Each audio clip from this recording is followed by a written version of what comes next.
Blue Ruby specialist in 1 and 2 gram gold plated jewellery, American diamond, antique art jewellery अब आपके शहर में राम मंदिर road Bijapur. 1 gram gold shop है हमारी। यहाँ पे हर चीज़ मिलेगी आपको, लॉन्ग नेकलेसेस पकड़ के शॉर्ट्स, सभी हेड टू टो आपको सभी लेडीज आइटम मिलेंगी, जेंट्स आइटम भी मिलेगा, एडी एंटीक और ऑक्सीडाइज सभी चीजें मिलेंगी। क्वालिटी एकदम A1 है, एज इट इज गोल्ड के जैसा दिखता है। आप हमारे शॉप पे एक बार विजिट करिए, देखिए, आपको सेटिस्फेक्शन मिलेगा। Thank you.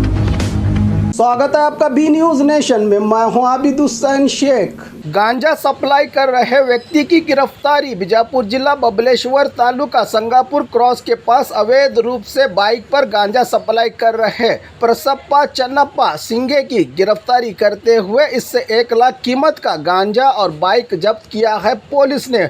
मामला हुआ बीजापुर एक्साइज पुलिस थाना में दर्ज।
और खबरों के लिए देखते रहिए बी न्यूज नेशन।